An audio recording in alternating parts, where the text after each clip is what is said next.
Hello dear students, बच्चों हम लोग सरफेस केमिस्ट्री चैप्टर में पीछे कोगुलेशन को कंप्लीट कर चुके हैं। ठीक है, अब इसमें कहो दो तीन ही मेजर टॉपिक बचा हुआ है। छोटा छोटा टॉपिक है। मेजर मीन्स क्या? Main topic. एक तो एप्लीकेशन ऑफ कोलाइड्स और दूसरा इमल्सन। मेनली ये दो टॉपिक हमको और पढ़ने हैं। ठीक है, लेकिन इसके अलावा दो छोटे छोटे टॉपिक हैं। जैसे एक तो अभी हम बोर्ड पर लिख चुके हैं, क्या है वो? Isoelectric point of a colloid. Isoelectric point of a colloid क्या होता है? ये isoelectric point of a colloid, ये समझेंगे। इसके बाद फिर हम लोग कोलाइड्स को कैसे प्रोटेक्ट कर सकते हैं, protection of colloids and gold number, ये भी छोटा सा टॉपिक है, उसको पढ़ेंगे। उसके बाद एप्लीकेशन पढ़ेंगे कोलाइड्स का, प्रैक्टिकल लाइफ में एप्लीकेशन, इंडस्ट्रियल एप्लीकेशन, और लास्ट में हम लोग इमल्सन पढ़ेंगे। हमारा चैप्टर क्लोज हो जाएगा। ठीक है, चलो ये तो हो गया। आगे की बात हम क्या पढ़ेंगे? अभी हम लोग क्या पढ़ने वाले हैं इस वीडियो में? Isoelectric point of colloid. ठीक है, समझो। कुछ ऐसे लायोफिलिक कोलाइड्स हैं, वर्ड को ध्यान से सुनना। ठीक है, लायोफिलिक बोल रहे हैं। कुछ ऐसे लायोफिलिक कोलाइड्स हैं, जैसे मान लो प्रोटीन। ठीक है, यहाँ देखो लिखा हुआ है पार्टिकुलरली प्रोटीन, है ना। तो जैसे हम जानते हैं इस चीज़ को कि जो कोलाइडल पार्टिकल होते हैं उस पर कोई ना कोई स्पेशली चार्ज होता है, या तो पॉजिटिव चार्ज होगा या नेगेटिव चार्ज होगा। ठीक है, लेकिन एक बढ़िया बात यहाँ पर समझो, बताते अभी, कि कुछ लायोफिलिक सॉल है, जैसे प्रोटीन है। ठीक है, इस प्रोटीन का कुछ ना कुछ पीएच वैल्यू होगा। बात को समझो, pH, potential of hydrogen ion, यानी पावर ऑफ हाइड्रोजन आयन, जो आपने एसिड बेस चैप्टर में पढ़ा था, पीएच। ठीक है, तो ऐसे समझो कि वो प्रोटीन जो है ना, एक पार्टिकुलर पीएच वैल्यू से अगर ज़्यादा पीएच वैल्यू होगा, कोई एक पार्टिकुलर पीएच वैल्यू होगा, अगर उस प्रोटीन का पीएच वैल्यू उससे ज़्यादा हो जाएगा तो वो नेगेटिवली चार्ज होगा। अगर उस प्रोटीन का पीएच उस पार्टिकुलर पीएच से कम होगा तो वो पॉजिटिवली चार्ज होगा। अब ये कैसे हो गया भाई? ये सब प्रैक्टिकल चीज़ सब है कि लायोफिलिक सॉल में प्रोटीन, एक उदाहरण लेके चलो, स्पेशली प्रोटीन पर ही ये लागू होता है कि प्रोटीन जो है वो एक पार्टिकुलर पीएच से एबव पीएच पर नेगेटिवली चार्ज सॉल की तरह बिहेव करेगा, और उस पार्टिकुलर पीएच के नीचे वाले पीएच वैल्यू पर वो पॉजिटिवली चार्ज की तरह बिहेव करता है। तो एक पार्टिकुलर वैल्यू तो होगा पीएच का, जिससे एबव पीएच रहेगा तो नेगेटिवली चार्ज सॉल, उससे नीचे पीएच रहेगा तो पॉजिटिवली चार्ज सॉल की तरह बिहेव करता है। तो वही जो पार्टिकुलर पीएच वैल्यू है ना, वही उस प्रोटीन का, यानी उस लायोफिलिक सॉल का आइसो इलेक्ट्रिक पॉइंट कहलाता है, वो पार्टिकुलर पीएच वैल्यू। ठीक है, अधिकांश केस में देखा जाता है कि पार्टिकुलर एक फिक्स्ड पीएच वैल्यू नहीं है, बल्कि एक रेंज होता है पीएच वैल्यू का। जैसे देखो हीमोग्लोबिन है ना, हीमोग्लोबिन, उसका पीएच का जो रेंज है ना, आइसो इलेक्ट्रिक पॉइंट का जो रेंज है कितना है? 4.3 से 5.3। लास्ट में लिखे देखो 4.3 से 5.3 पीएच। तो अगर हीमोग्लोबिन का पीएच 4.3 से 5.3 के बीच में हुआ तो नाइदर पॉजिटिव नॉर नेगेटिव। अगर उसको हम इलेक्ट्रिक फील्ड सेटअप करेंगे तो इलेक्ट्रिक फील्ड के इन्फ्लुएंस में आकर वो पॉजिटिव नेगेटिव प्लेट की तरफ नहीं मूव करेगा। लेकिन अगर इससे ज़्यादा पीएच हो तो ये हीमोग्लोबिन जो है नेगेटिवली चार्ज सॉल की तरह बिहेव करेगा, और इलेक्ट्रिक फील्ड सेटअप करने पर पॉजिटिव प्लेट की तरफ मूव करेगा। और अगर 4.3 से कम पीएच हुआ हीमोग्लोबिन का, ये पॉजिटिवली चार्ज कोलाइडल सॉल की तरह बिहेव करेगा। ये जो पीएच रेंज हुआ ना, यही आइसो इलेक्ट्रॉनिक पॉइंट कहलाया हीमोग्लोबिन के लिए। ठीक है, इसी तरह ह्यूमन मिल्क जो होता है, ह्यूमन मिल्क, उसका भी इसी तरह पीएच रेंज है 4.3 से 4.7 तक। 4.3 या 4.1 करीब में है, 4.1 से 4.7 तक। इस पीएच रेंज में ह्यूमन मिल्क जो है वो न्यूट्रल की तरह बिहेव करेगा, ना ही पॉजिटिव ना ही नेगेटिव। लेकिन 4.7 से अगर एबव पीएच हो जाए वो नेगेटिवली चार्ज सॉल होगा। 4.1 से कम होगा तो ह्यूमन मिल्क पॉजिटिव चार्ज, मतलब पॉजिटिवली चार्ज कोलाइडल सॉल की तरह बिहेव करता है। ठीक है, अभी बात समझ में? उसी तरह देखो जिलेटिन जो होता है, जिलेटिन, उसका पीएच 4.7 है, अगर 4.7 से ज़्यादा हुआ तो नेगेटिवली चार्ज सॉल्व, 4.7 से कम हुआ तो पॉजिटिवली चार्ज सॉल्व। जिलेटिन के लिए ये 4.7 जो हो गया वो क्या कहलाएगा, आइसोइलेक्ट्रिक पॉइंट। हीमोग्लोबिन के लिए ये value isoelectric point. Human milk के लिए 4.1 से 4.7 आइसोइलेक्ट्रिक पॉइंट। ठीक है, यही कहानी इसमें लिखी है, जल्दी से पढ़ो। In case of certain lyophilic salts particularly proteins, the sign of charge on colloidal particles depends upon the pH of solution। यानी कुछ लायोफिलिक सॉल्ट्स हैं, स्पेशली प्रोटीन्स, ठीक है, जिस पर कोलाइडल पार्टिकल पर जो चार्ज होगा वो सॉल्यूशन के pH वैल्यू पर डिपेंड करता है। एवब ए सर्टेन pH, एक सर्टेन pH से एवब वैल्यू पर वो जो पार्टिकल्स होगा वो नेगेटिवली चार्ज होगा, जबकि उस सर्टेन pH से कम वैल्यू पर वो पॉजिटिव चार्ज होगा। ठीक है, तो वो जो पार्टिकुलर pH होगा, है ना, at that particular pH the particles are uncharged. तो उस पार्टिकुलर pH पर या उस पार्टिकुलर pH रेंज पर उसमें जो कोलाइडल पार्टिकल होता है वो अनचार्ज होता है, इसलिए वो इलेक्ट्रिक फील्ड के इन्फ्लुएंस में किसी भी डायरेक्शन में मूव नहीं करता है। जो उस pH रेंज में रहेगा तो अनचार्ज रहेगा, तो इलेक्ट्रिक फील्ड का कोई फर्क नहीं पड़ेगा। लेकिन pH रेंज को क्रॉस करेगा ज़्यादा या कम, तो वो निगेटिव या पॉजिटिव हो जाएगा, तब वो इलेक्ट्रिक फील्ड से प्रभावित होगा। तो वो जो pH रेंज या पार्टिकुलर pH वैल्यू होगा वो उस कोलाइडल सॉल्यूशन का आइसोइलेक्ट्रिक पॉइंट कहलाता है। चलो जल्दी से इसे नोट कर लो।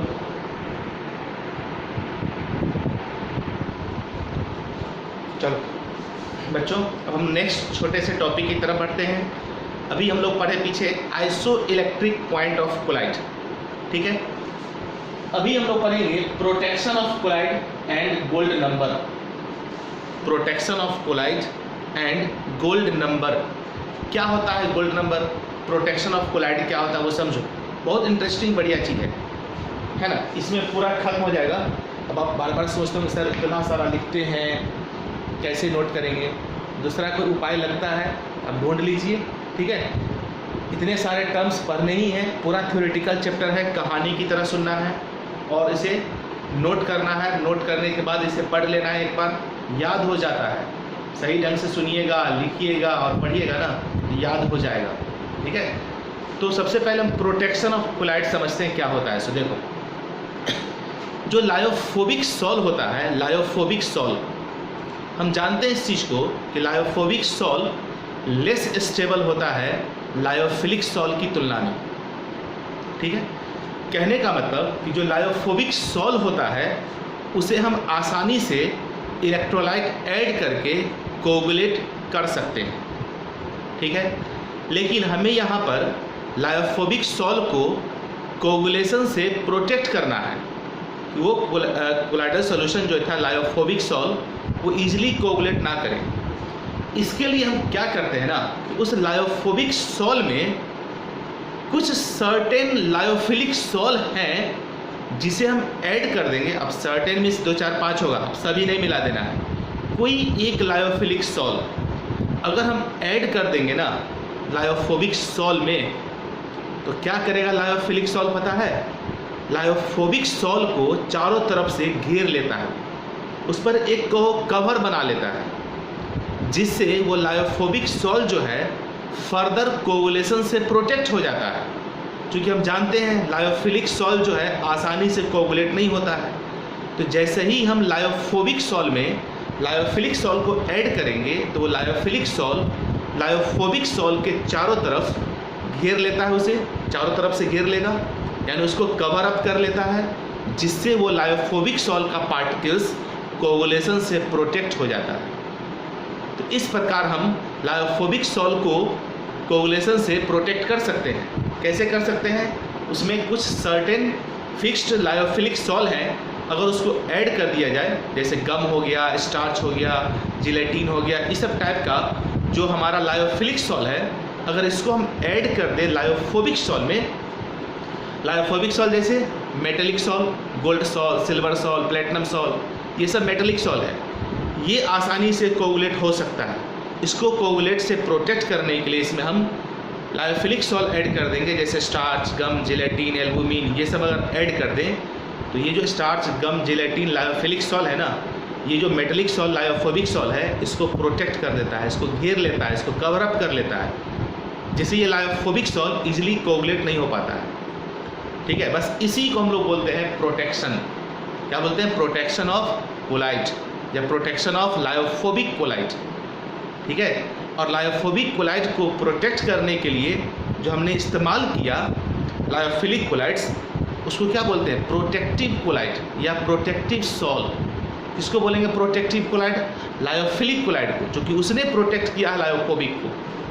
ठीक है, और लायोफिलिक कोलाइट्स में ये जो प्रॉपर्टी है कि वो लायोफोबिक कोलाइट्स को प्रोटेक्ट कर लेता है, इसको बोलते हैं हम लोग क्या? Protective action of lyophilic कोलाइट।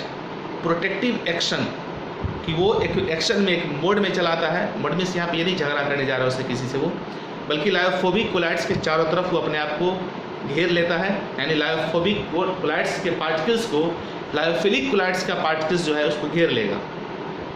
ठीक है, प्रोटेक्ट कर दिया, इस प्रोसेस को बोले प्रोटेक्शन। प्रोटेक्शन के लिए हमने किसका इस्तेमाल किया? लायोफिलिक कोलाइट्स का। तो लायोफिलिक कोलाइट्स को क्या बोलेंगे? प्रोटेक्टिव कोलाइट, और उसके एक्शन को बोलेंगे प्रोटेक्टिव एक्शन ऑफ लायोफिलिक कोलाइट्स। ठीक है, यहाँ तक कहानी क्लियर है।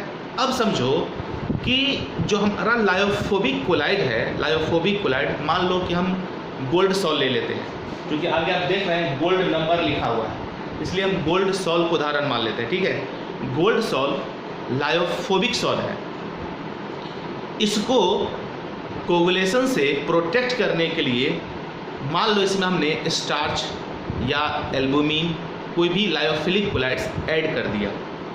ठीक है, अब आपसे अगर पूछा जाए कि हम जिगमॉन्डी एक साइंटिस्ट का नाम था जिसने गोल्ड सॉल या किसी भी मेटेलिक सॉल को प्रोटेक्ट करने के लिए जो हम प्रोटेक्टिव कोलाइड यानी लायोफिलिक कोलाइड ऐड करेंगे, उसका कितना मात्रा ऐड करना है, अलग अलग सब्सटेंस का हम अलग अलग अमाउंट इस्तेमाल करेंगे। समझ गए?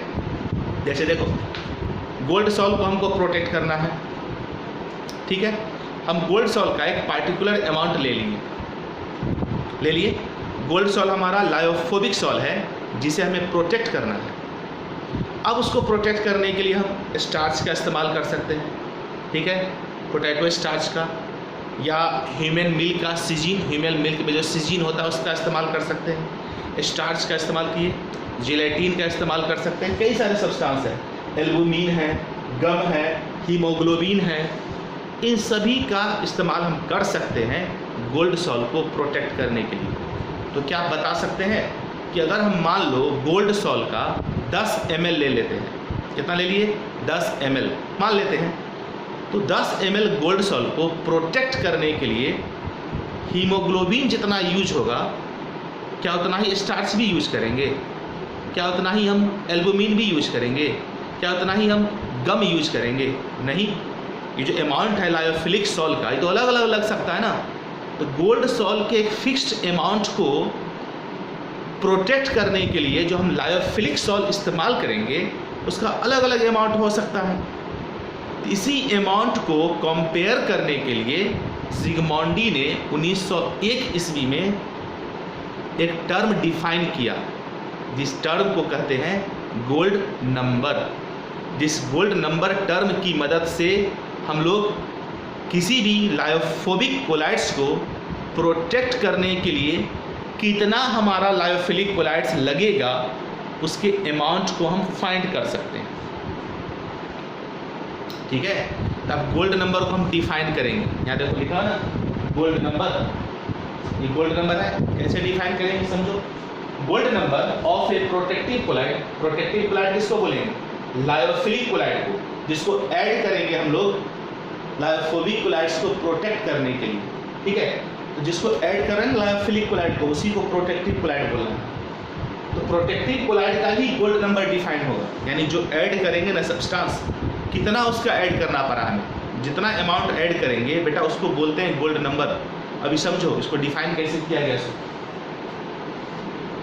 Gold number of a protective colloid is the minimum mass, minimum mass, यहाँ मास लिखा है, मोल नहीं, क्या है? मास है। Minimum mass of each in milligram must be added to 10 ml of standard gold salt। अभी हम 10 ml लिए थे ना, याद होगा आपको, गोल्ड सॉल्ट का कितना ml लिए थे, 10 ml, containing 0.053 से 0.058% गोल्ड। ठीक है, तो बहुत ही इंटरेस्टिंग डेफिनेशन है, बहुत मजा आएगा, सुनो ध्यान से। टिपिकल बेटा नहीं पढ़ोगे तो भारी लगेगा, याद रखो। 10 ml हम गोल्ड सॉल्ट ले लिए, ठीक है। उस 10 ml गोल्ड सॉल्ट में जो गोल्ड का पार्टिकल है वो 0.0053 से 0.0058% है। सुन लिए, क्या लिया हमने, 10 ml गोल्ड सॉल्ट। तो बेटा सॉल्ट है ना वो, तो उसमें गोल्ड के पार्टिकल तो होंगे, कितने, 0.0053 से 0.0058% केवल। चूंकि उस गोल्ड सॉल्ट का हमें गोल्ड का पार्टिकल का कंसंट्रेशन पता है, इसलिए उसको स्टैंडर्ड गोल्ड सॉल्ट कह दिए। जिस भी सॉल्यूशन का कंसंट्रेशन पता रहता है उसे स्टैंडर्ड बोलते हैं हम लोग, ठीक है। तो 10 ml of standard gold salt containing 0.0053 to 0.0058% gold particle, ठीक है। फिर से रिपीट करें, 10 ml गोल्ड सॉल्ट जिसमें गोल्ड पार्टिकल का परसेंटेज 0.0053 से 0.0058% है, ले लिया। अब इसको कोगुलेट हम कर सकते हैं, सुनो ध्यान से। 10 ml लिए ना गोल्ड सॉल्ट, इसको कोगुलेट करने के लिए अगर हम 1 ml 10% NaCl सोल्यूशन, यानी NaCl सोल्यूशन तो इलेक्ट्रोलाइटिक सोल्यूशन है, इसको जैसे ही डालेंगे गोल्ड सॉल्ट में उसको कोगुलेशन स्टार्ट कर देगा वो। तो जो NaCl सोल्यूशन डालेंगे उसका कंसंट्रेशन कितना है, 10%, यानी 100 ml NaCl सोल्यूशन में 10 ग्राम NaCl है, समझ लो। तो 10% NaCl सोल्यूशन हुआ। इस सोल्यूशन का मात्र हमको 1 ml लेना है, 1 ml लेंगे। उस 1 ml को अगर हम 10 ml गोल्ड सॉल्ट में डाल देंगे ना, तो 1 ml NaCl सोल्यूशन जो है 10% वाला, वो 10% यानी 10 ml गोल्ड सॉल्ट को कोगुलेट कर देगा। सुने, फिर से सुनो, 10 ml गोल्ड सॉल्ट कोगुलेट करने के लिए उसमें हम 10% NaCl का 1 ml सोल्यूशन ऐड करेंगे, तो 10 ml गोल्ड सॉल्ट कोगुलेट हो जाएगा। हम चाहते हैं कोगुलेट नहीं हो, तो इसके लिए हम उसमें क्या मिला देंगे, लायोफिलिक कोलाइड। तो लायोफिलिक कोलाइड का जितना अमाउंट आप मिलाइएगा उस अमाउंट को मिलीग्राम में बताना है। वही अमाउंट जो होगा ना उस प्रोटेक्टिव कोलाइड का, जिसको हम मिलाए हैं प्रोटेक्ट करने के लिए, उस प्रोटेक्टिव कोलाइड का गोल्ड नंबर कहलाता है। गोल्ड नंबर समझ में आ गया? एक बार फाइनली डिफाइन कर ले, ठीक है। 10 ml gold salt, standard gold salt, जिसमें गोल्ड पार्टिकल का परसेंटेज 0.0053 से 0.0058% तक हो सकता है। इसको कोगुलेट करने के लिए इसमें हम 1 ml NaCl मिला दें, जिसका परसेंटेज 10% होगा, तो गोल्ड सॉल्ट कोगुलेट हो जाएगा NaCl के थ्रू। हम चाहते हैं NaCl उसको कोगुलेट नहीं कर पाए, तो नहीं कर पाए, इसके लिए हम प्रोटेक्टिव कोलाइड उसमें डाल देंगे। तो प्रोटेक्टिव कोलाइड का कितना मिलीग्राम डालें जिससे हमारा 10 ml गोल्ड सॉल्ट जो है वो कोगुलेशन से बच जाए, उसमें कोगुलेट नहीं कर पाए उसको NaCl, ठीक है। यानी 10 ml गोल्ड सॉल्ट को 1 ml NaCl से कोगुलेशन से बचाने के लिए जो हम प्रोटेक्टिव कोलाइड का अमाउंट मिलीग्राम में डालेंगे, वही अमाउंट उस प्रोटेक्टिव कोलाइड का गोल्ड नंबर कहलाता है।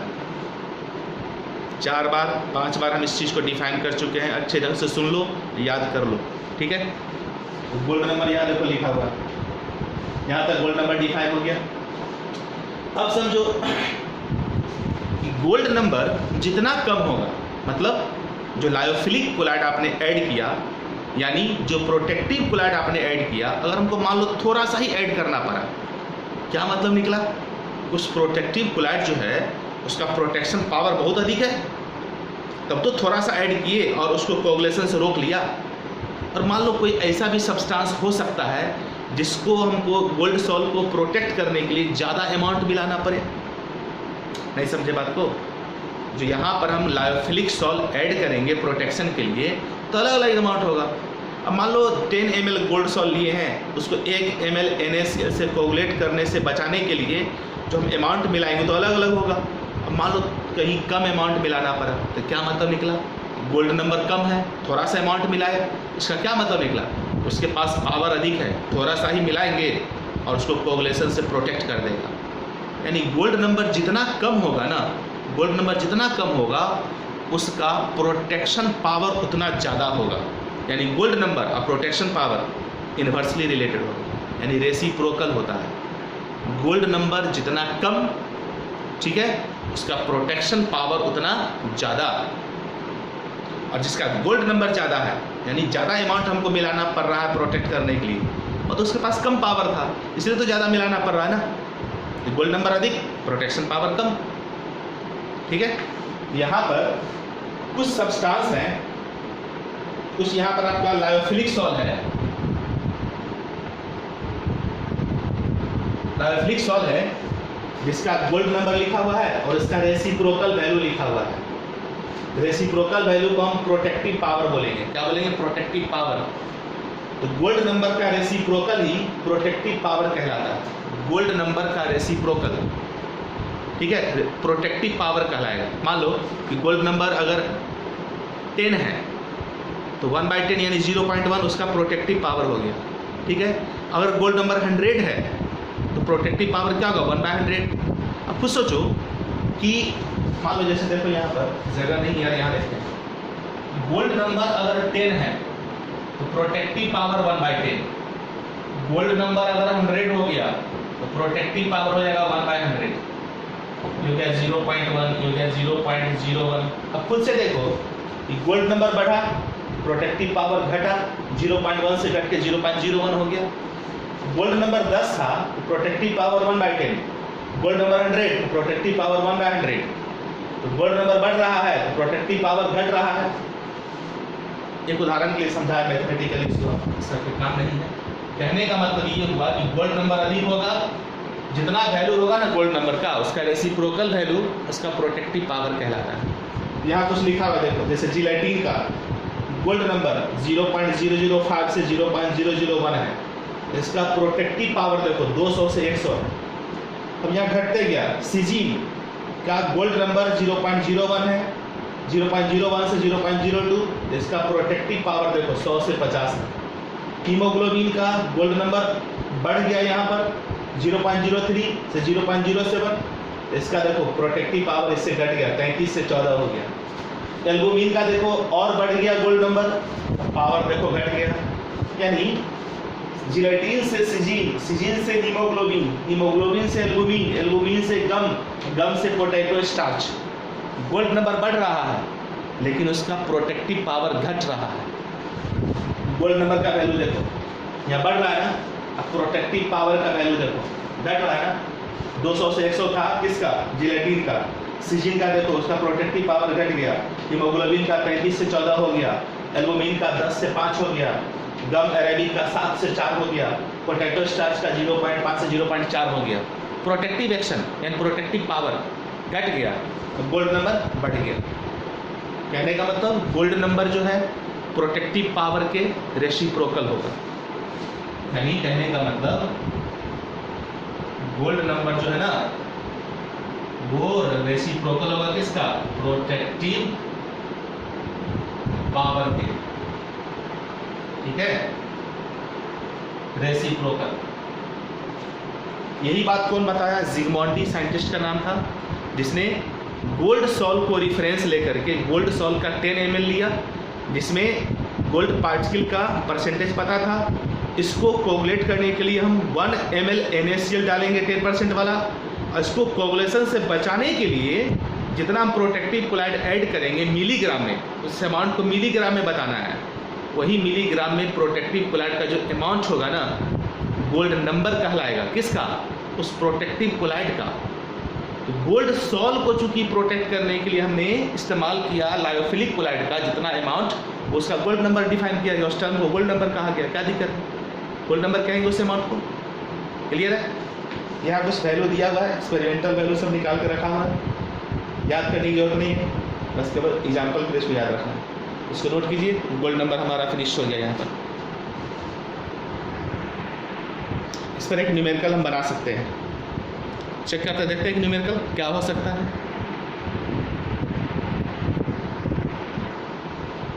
चलो, बहुत ही सिंपल छोटा सा क्वेश्चन एक लिखे हैं, आप इसे पढ़िए और खुद से बनाने की कोशिश करिए। तो नहीं बने तो डेफिनेशन पीछे देखो क्या लिखा हुआ है, सो उसी डेफिनेशन को आपको फॉलो करना है, सेटिस्फाइड करना है, आंसर आ जाएगा। ट्राई करो। क्या हुआ देखो, on addition of 1 ml solution of 10% NaCl, ये तो एज डेफिनेशन में ऐसा लिखा हुआ था, ठीक है, कि 10% NaCl सॉल्यूशन का 1 ml हमें ऐड करना पड़ा, ठीक है, टू 50 ml गोल्ड सॉल्ट। बेटा गड़बड़ हो गया क्या, यहाँ पर 5 ml लिखे थे, यहाँ एक्चुअली 5 ml होगा, ठीक है, 1 ml गलत है, 5 ml होगा। तो चूंकि हम जानते हैं यहाँ पर कि 10 ml के लिए 1 ml होता है, अगर गोल्ड सॉल्ट का 10 ml लेंगे तो NaCl का 1 ml मिलाना पड़ता है। चूंकि क्वेश्चन में यहाँ 50 ml है, यहाँ 5 ml लेना होगा। समझे? नहीं समझ में आया? डेफिनेशन देखो, गोल्ड सॉल्ट का हमने 10 ml लिया था, तो NaCl का 1 ml डालना पड़ता है कोगुलेशन के लिए। अगर गोल्ड सॉल्ट का हम 50 ml लेंगे तो 5 ml NaCl का डालना होगा, यहाँ 5 कर दिए, ठीक है। In the purchase of 0.125 gram of starch, यानी 50 ml गोल्ड सॉल्ट को कोगुलेशन से प्रिवेंट करने के लिए जो हमने स्टार्च ऐड किया, लायोफिलिक कोलाइड स्टार्च, कितना ऐड किए हैं, 0.125 ग्राम, 0.125 ग्राम ऑफ स्टार्च, ठीक है। What is the gold number of starch, उस स्टार्च का गोल्ड नंबर आपसे पूछ दिया, कुछ नहीं है, खुद से सोचो कि 50 ml के लिए 5 ml है, तो 10 ml के लिए 1 ml होगा, ये तो हम जानते हैं। अब 50 ml गोल्ड सॉल्ट को कोगुलेशन से प्रिवेंट करने के लिए स्टार्च का कितना लगा है आपको, कितना ग्राम, तो 10 ml के लिए कितना लगेगा, निकालो, लिखेंगे since 50 ml of gold salt is prevented by 0.125 gram of starch.